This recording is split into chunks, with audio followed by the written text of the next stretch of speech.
So called on the government of Libya to meet its responsibility to protect its population. Well, the Libyan delegation at the United Nations remains divided. On Tuesday, Abdul Rahman Shalgam, the Libyan ambassador to the UN, signalled his support for Gaddafi while urging him to make reforms. But Shalgam's deputy, who along with some of his colleagues broke with the regime on Monday, did again criticise Gaddafi. I told him, Muhammad, we've grown old. Let's give an opportunity to the youth. He told me, we give opportunities to our sons. I told him, my children aren't with us. My children want change. And he told me, so do my children.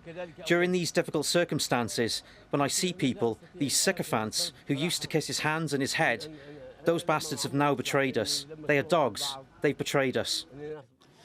Certainly the people have no arms. And I think the genocide started now in Libya, and I think the code was the Gaddafi. The Gaddafi statement was just a code for his collaborators to start the genocide against the Libyan people. Well, this confusion didn't stop then the Security Council issuing a statement after their meeting. AlJazeera's Scott Heidler explains the action the Council actually took.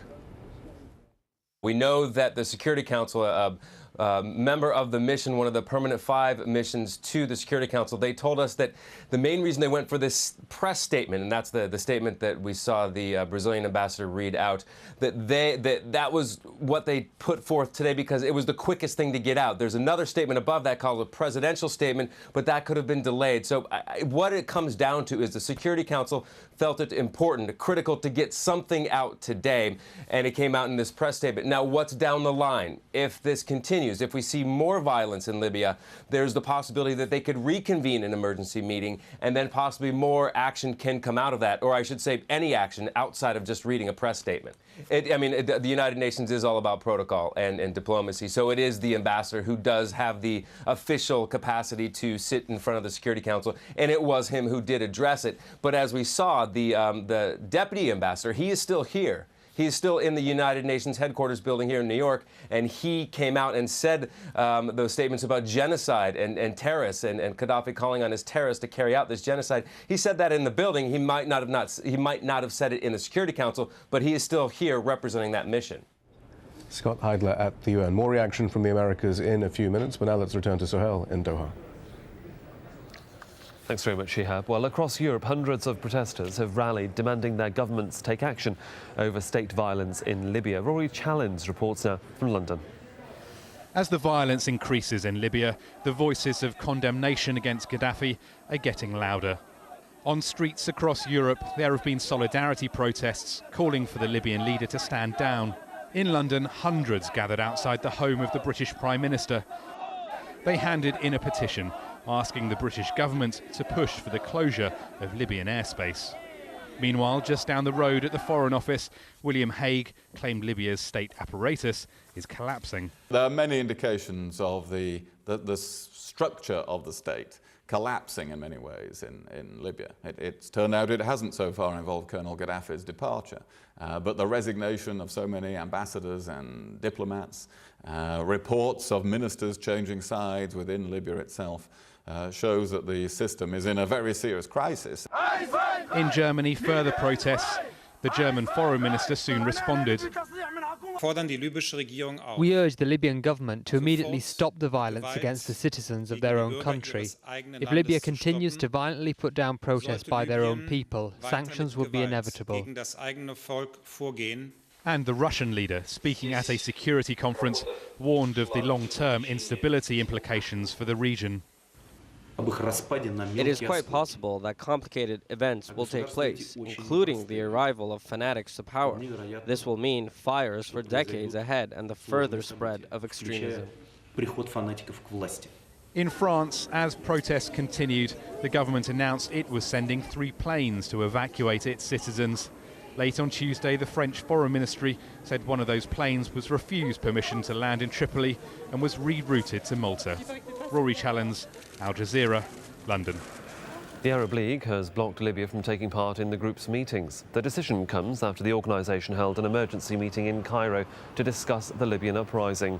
The The League's Secretary-General Amir Moussa has already expressed his deep concern over the deadly crackdown on protesters.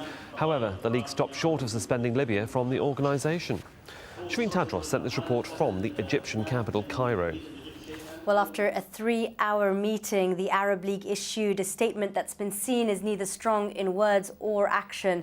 The Arab League called on the Libyan regime to stop their actions against the Libyan people. They condemned the use of violence, and they've called on the Libyan regime to lift the ban on the media and to allow for the free passage of medical aid. Perhaps the most important part of that statement came when the Secretary-General Amr Moussa said that the Libyan delegation from here on in would not be allowed to participate in any Arab League meetings. Now, remember that on Monday night, the Libyan ambassador to the Arab League, in fact, quit his post in protest to what was happening in the country and in protest to the use of force by the Libyan regime on the people of Libya. So it seems very much that that move was somewhat symbolic, although we understand that the representatives of Libya will not be able to participate from here on in the Arab League or any of its meetings. Now, that has not been seen as a strong statement